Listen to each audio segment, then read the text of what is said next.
W ostatnim odcinku dojechałam w nocy do wioski Pampachiri. Droga, żeby się tam dostać, jak wiecie, była przepiękna, ale również dość trudna, ponieważ jechałam już po zmroku, po polnych drogach. Mimo to udało mi się dojechać do mojego celu. I dzisiaj dowiecie się, dlaczego przyjechałam do Pampachiri. Zapraszam. Więc chciałam wam pokazać moją wczorajszą nocną trasę. Wczoraj jechałam tamtym kanionem w nocy z innych wsi. Były tylko 2 wsie w kanionie. Jedna wieś, potem 20 km w godzinę jechałam, druga wieś i to wszystko w nocy robiłam po ciemku.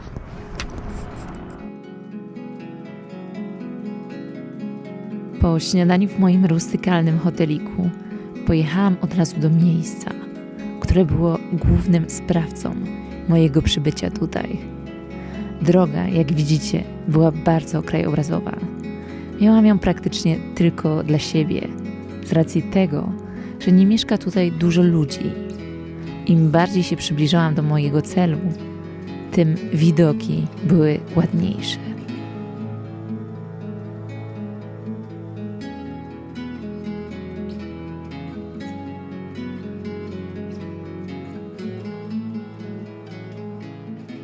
Widzicie, w jakim miejscu jestem? Jestem, tak to się nazywa po hiszpańsku, Bosque de Piedra, czyli las kamienny.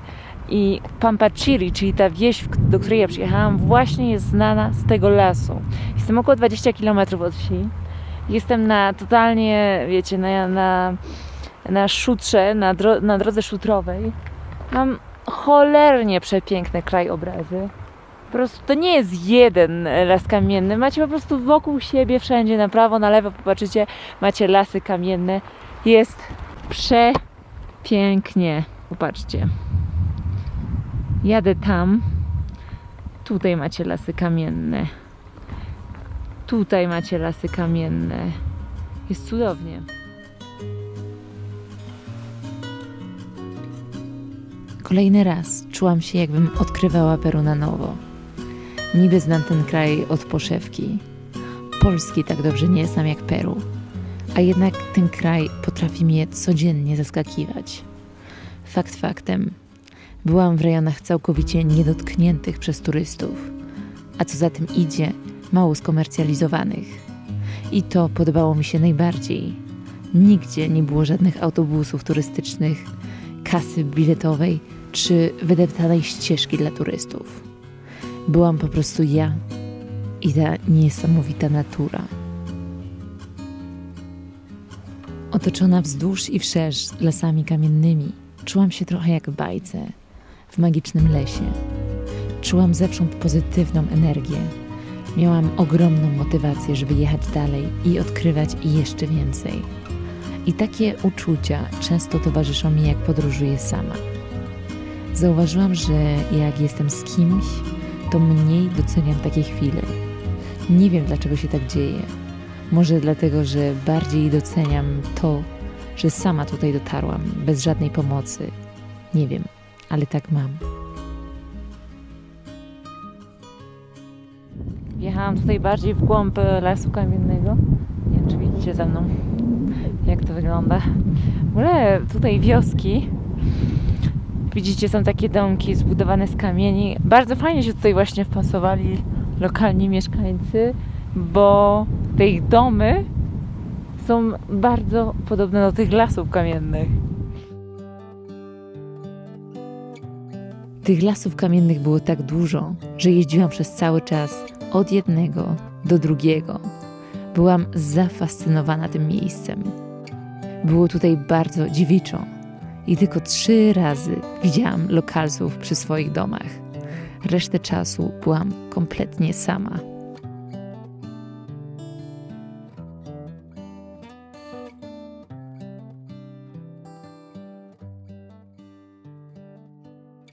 Więc tak, to Pampachiri naprawdę jest miejscówką przepiękną. Uważam, że jeśli szukacie miejsc poza trasą w Peru, to koniecznie powinniście tutaj przyjechać. Ja też mam trochę inne odczucia, bo jestem tutaj na motocyklu, dojeżdżam sama, jestem w godzinach, gdzie w ogóle turystów nie ma, wybieram sobie sama godziny i to jest całkowicie inny feeling, jak jesteś tutaj po prostu swoim własnym transportem, no a zwłaszcza, no mówmy się, motocyklem. Ale mimo wszystko myślę, że transportem prywatnym też jak najbardziej tutaj to się opłaca. Ja po prostu mam takie uczucia tutaj. Jest całkowita pustka. Ten las kamienny jest po prostu magiczny. No. Jest cudownie.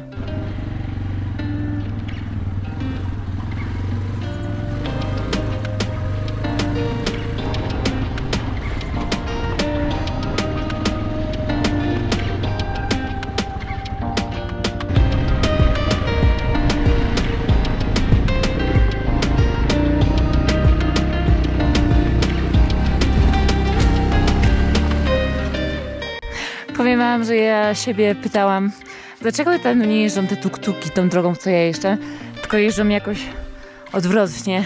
I teraz już wiem, na tym piasku one by w ogóle nie dały rady. A jak ja bym się tam zakopała, to też by było ciężko się odkopać. Mam nadzieję, że teraz jest już lepsze i mniej piasku. Ja strasznie nie lubię piasku.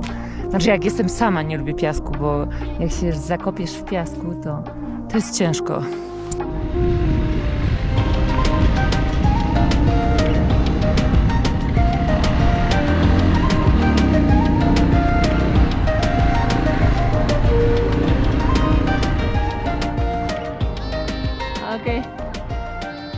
Zobaczcie, gdzie teraz jestem. To się nazywa Domy Smurfów. Tak to się dokładnie nazywa, bo wygląda dokładnie jak dom Smurfów. Powiem wam, że w środku jest mega mało miejsca. Ja myślałam, że tam w ogóle jest o wiele więcej, ale nie zobaczy się nic, bo tam jest ciepło. Ciemno, ale jest strasznie mało. Tam normalnie do dzisiaj ktoś żyje. Tutaj wam pokażę środek. Więc tak jak widzicie, jest tutaj łóżko. O shit. Tutaj jakieś rzeczy. A tu jest jeszcze wejście takie, nie wiem gdzie. Ale jest to mega, mega malutkie. Dobra kochani, więc dowiedziałam się od pani, co tutaj sprzedaje różne rzeczy i co tutaj mieszka, że to jest własność prywatna i tutaj od zawsze mieszkali jej dziadkowie, babcia z dziadkiem i ten w domku zaraz za mną, tam mają kuchnię, a tam jest jeszcze drugi domek taki, nie wiem czy tam widać, ten co wam pokazywałam, to tam jest dormitorium i to do tej pory tam po prostu śpią jej bracia czy siostry. Voilà, voilà.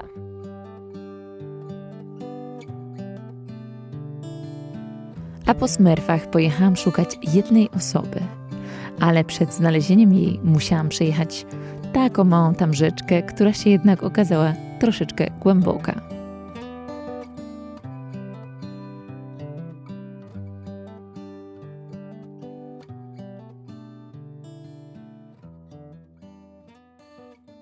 Słuchajcie, prawie bez szwanku, ale mój jeden but jest mokry. A mam tylko jedne buty. Ale w sumie on jest mokry tylko z boku. Jest Gore-Texa, może się wysuszy. Ale powiem wam, że kurde, nie było łatwo przejechać tą rzekę. Było dość głęboko. I kamienie się mega ślizgały, bo tam były czyste kamienie. Hola, perdón. Estoy buscando Maxi.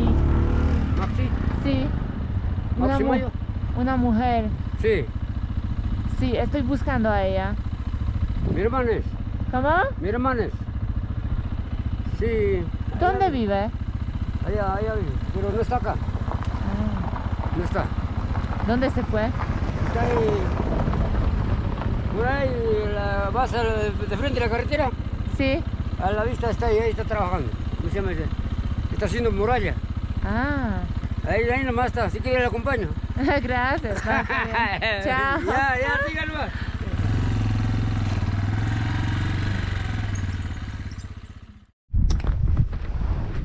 Hola, ¿qué tal? Hola. Es que usted no me conoce, pero conoce a mis amigos. ¿Usted se acuerda de Mía y Michelle? Sí, ¿Sí? sí, yo me acuerdo. Sí, porque yo estaba por acá y Michelle me ha dicho, tienes que ir a decir hola a Maxi. Ay, amiga. Kochani, jeszcze jedno zaskoczenie. Wyobraźcie sobie, że znajomy Michelle który podróżował po Peru swoim własnym samochodem, był tutaj właśnie w Pampachiri i poznał osobę, właśnie tam, która to jest, Maxi. Hola, ¿cómo estás? Saludo, ingrato, no me debes visitarme. I mi powiedział, żebym tutaj wpadła do Maxi, ponieważ to jest kobieta, która mieszkała w Limie i która się przeprowadziła totalnie na wieś, do domów swoich rodziców. Także jestem tutaj u niej, znalazłam ją, byłam 2 godziny temu o nią pytałam, podobno była gdzieś w polach i teraz znowu tu jest, więc zaraz wam ją pokażę. Aquí ya, papi, ya está rica, ma. Me con el leche, bueno. ¿Y usted cómo se llama su hermana? Ah, mi cuñada, Luisa. Ah, entonces Martín, mi sobrino. Hace ratito. Hola Martín. Yo creo que te he visto en la mañana. I to jest bratowa Maxi. Teraz robią ziemniaki na cały rok. Para todo el año cosecha. Sí, para todo el año para guardar la cosecha, para comer. Więc jestem teraz w domu tutaj u Maxi i popatrzcie, jak się suszą ziemniaki. To są ziemniaki oka, które się nazywają. Ale popatrzcie tylko, jak ona tu ma pięknie. Jak to jest wszystko wtopione w krajobraz. Te domki. To. Słuchajcie, więc to jest Maxi. Entonces Maxi, ¿por qué has venido acá? He venido porque me gusta mi tierra, porque he nacido acá. Sí. Nací, ya mi amor. Hola.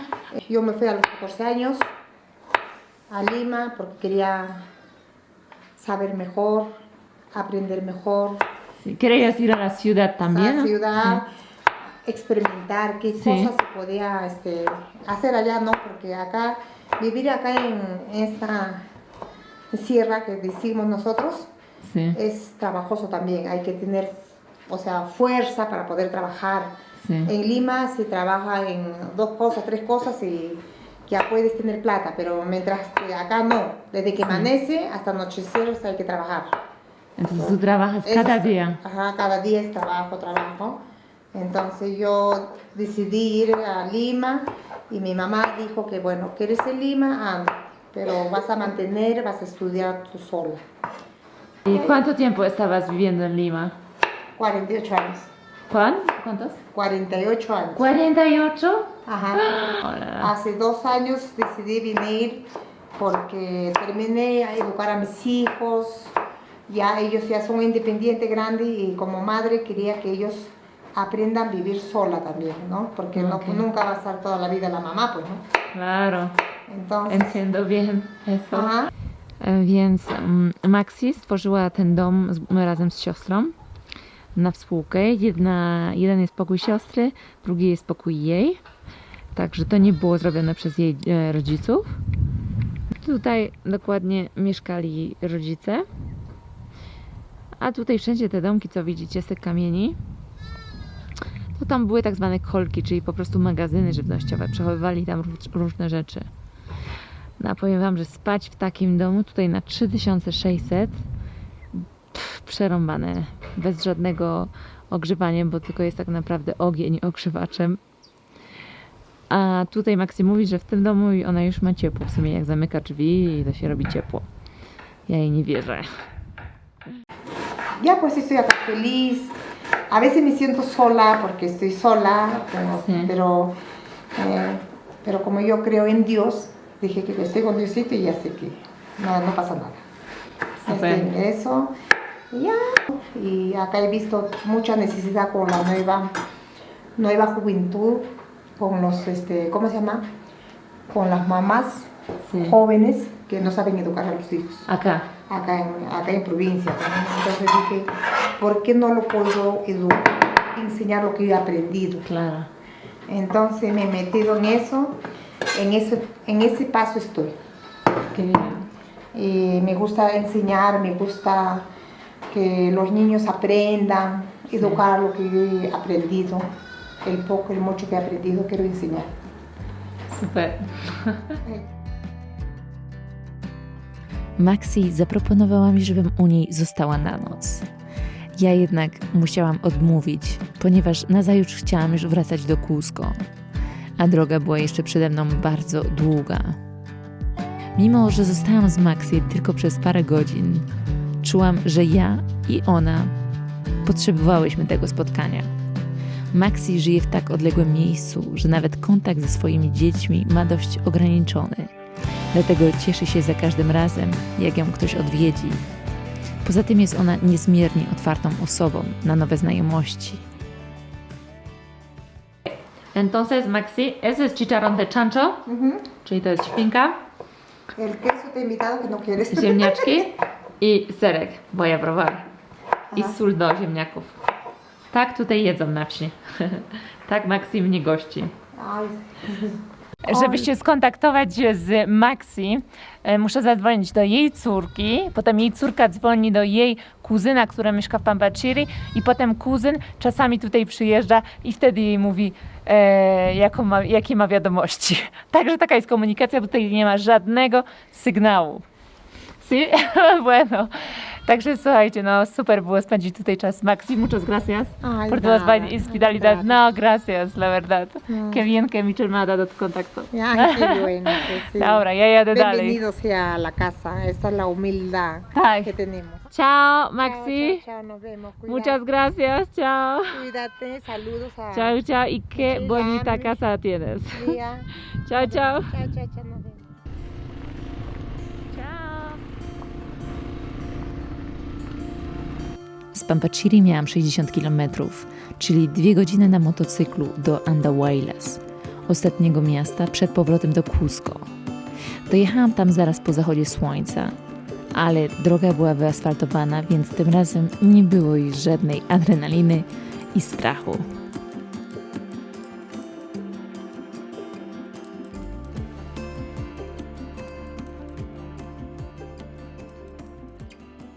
Dotarłam do Abanca i jestem mega wykończona. Tak było mi okropnie zimno przez 2 godziny, jak nigdy w życiu. Ale oczywiście dotarłam do Abanca i co? I jest fiesta za mną, jak widzicie, na Plaza de Armas. Także ja tylko na imprezy przyjeżdżam.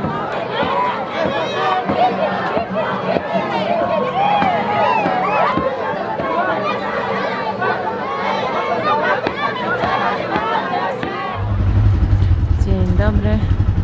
Wyjeżdżam właśnie z Andahuaylas. Nie wiem, gdzie dojadę, może do Cusco dzisiaj. Zobaczymy, jaka będzie droga, czy będzie coś fajnego, czy nie. Do Cusco mam 7 godzin, 340 km. Zobaczymy, ale jest fajnie, bo jest ciepło. Mam nadzieję, że mimo nie ma wiatru, więc mam nadzieję, że będzie mi ciepło.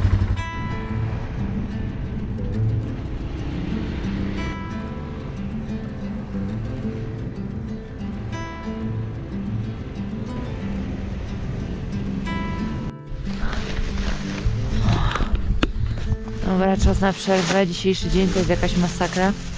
Nic nie jadłam, jest pierwsza. I zatrzymałam się na kukurydzę. Taka kukurydza. W końcu coś znalazłam. A widzieliście te góry już?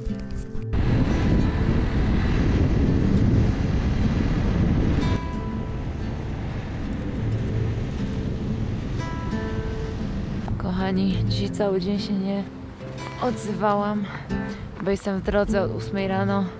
Jadę z Andahuaylas do Cusco. Chcę zrobić Nikolasowi niespodziankę. Także Niko absolutnie nie wie, że ja dzisiaj przyjeżdżam. Myśli, że jutro dopiero. A ja chcę mu zrobić taką niespodziankę na jego urodziny, które miał 2 dni temu. Popatrzcie na drogę. Nie wiem, czy widzicie, już widać góry.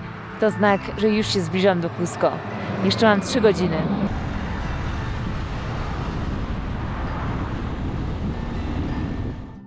Dojechałam do Cusco, umyłam się, wzięłam tak gorący prysznic podczas całej podróży, ale miałam raz w Pampachiri, miałam taki gorący prysznic. Ale tutaj się mogłam przebrać do czystych ubrań. Słuchajcie, takie małe rzeczy, a cieszą. I właśnie chyba o to chodzi w tych całych podróżach, że po prostu masz taką wyrypę, a potem takie rzeczy, które są normalnie dla ludzi normalne, jak gorący prysznic, po takiej wyrypie po prostu doceniasz, jaki to jest luksus, ten gorący prysznic. Dobra, idę załatwiać teraz knajpę dla Nikolasa. Idę kupić jakieś ciasto i pokażę wam w ogóle, gdzie go biorę.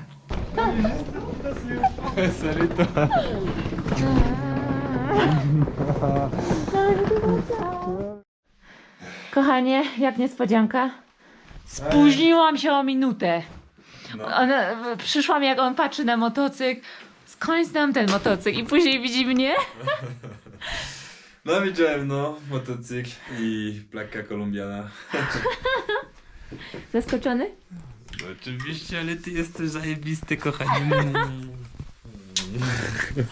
Zamki za selfo. Kochanie? Śmierdzi jak Francji. Co może mieć Francuz na urodziny? No, raclette. Uwaga, uwaga! Raclette!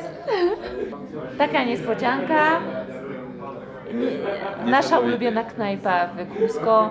Jak będziecie tutaj w Cusco, to koniecznie tutaj przyjdźcie. Nawet, słuchajcie, będziecie mieli dość jedzenia peruwiańskiego po tygodniu.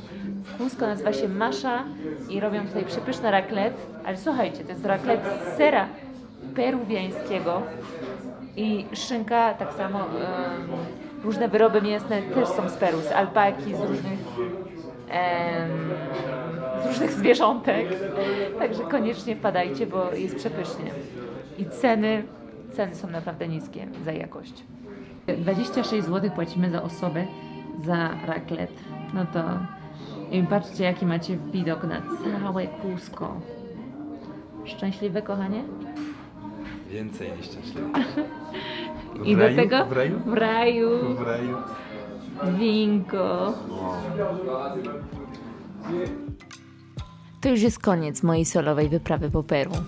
Kolejne vlogi to centrum lasów deszczowych, które będziemy przemierzali na motocyklach. Kompletnie szalona przygoda, przekraczanie 3 granic w dżungli oraz boliwijskie drogi śmierci. Ja już się nie mogę doczekać na pokazanie Wam tych miejsc. Do zobaczenia za tydzień.